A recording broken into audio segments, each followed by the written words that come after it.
மரபு கடந்த காலங்களில், கடந்த ஆட்சி காலங்களில் தமிழ்தாய் வாழ்த்து ஒரு முறையும், நிகழ்ச்சி முடிஞ்சோடனே தேசிய கீதம் ஒரு முறையும் தான் பாடப்பட்டு நிகழ்ச்சிகள் முடியும். ஆனால் இந்த முறை நாங்கள் கேட்பது, ஏன் 2 முறை தேசிய கீதம் பாடப்பட்டது அப்படிங்கிறது மட்டும்தான் எங்களுடைய கேள்வி. அப்படின்னா தமிழ்தாய் வாழ்த்தையும் 2 முறை நீங்கள் பாட சொல்லி உங்களுடைய ஆளுநர்கிட்ட நீங்கள் ஒரு கோரிக்கை வச்சுருந்துருக்கலாம். அது இங்கே பேசும்போது உறுப்பினர்கள்லாம் ஆளுநர் அவ்வளோ மகிழ்ச்சியாக இருக்கிறாங்கன்னு சொல்லி, ஆளுநரை விட நீங்கள்லாம் ரொம்ப மகிழ்ச்சியாக இருக்கிறீங்க. தமிழ்தாய் வாழ்த்தை ஆளுநர் முன்னாடி நாங்கள் பாடி காட்டிட்டோம் அப்படின்னு பெருமை பொங்கு அவங்க எல்லாம் பேசிக்கிட்டு இருக்கிறீங்க.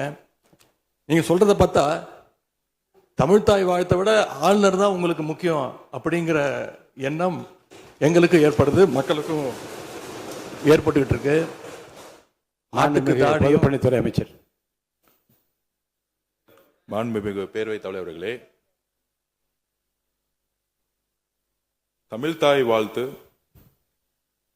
எங்களுடைய முதல்வருக்கு உயிருக்கு எந்த அளவிற்கு முக்கியமோ அதே அந்த அளவுக்கு நாங்கள் முக்கியத்துவம் தருவோம். மாண்புமிகு எதிர்க்கட்சி தலைவர் அவர்கள்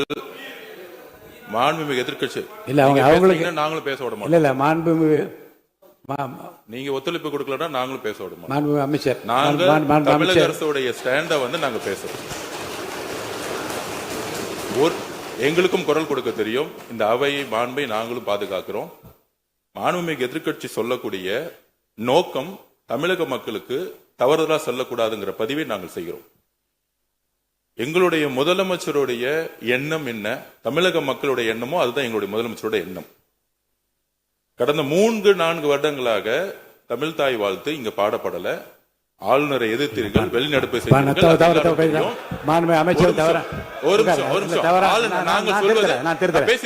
பேசி முடிக்கிறேன். ஆளுநர் முன்பு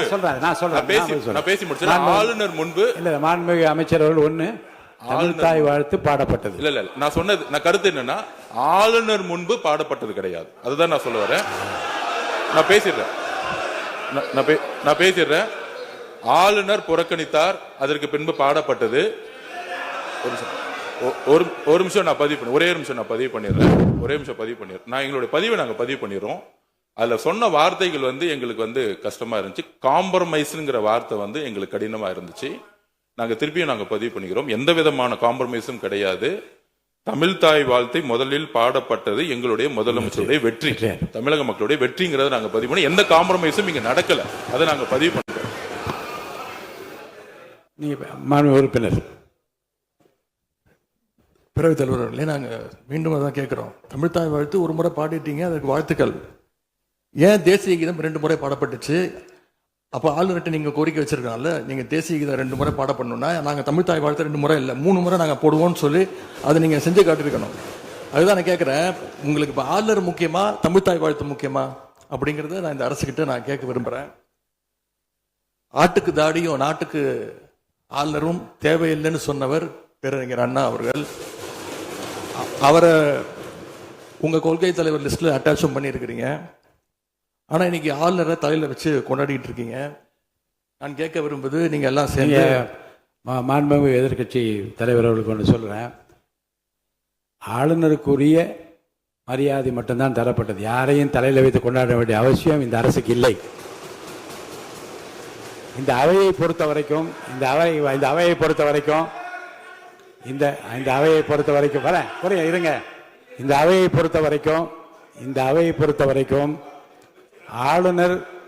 ஆளுநர் இங்கே வருகை தருகிற போது உரிய முறையில் மரியாதையும், இந்த அவையினுடைய விருப்பத்திற்கு ஏற்ப, அவைத் தலைவரின் விருப்பத்திற்கு ஏற்பதான் நிகழ்வு நடைபெறும் என்பதையும் உறுதியாக நின்று தமிழ்தாய் வாழ்த்தை முதலில் பாட வைத்து, தமிழ்தாய் வாழ்த்துக்கு பிறகு தேசிய கீதம் ஒரு முறை அல்ல 2 முறை பாடப்பட்டது.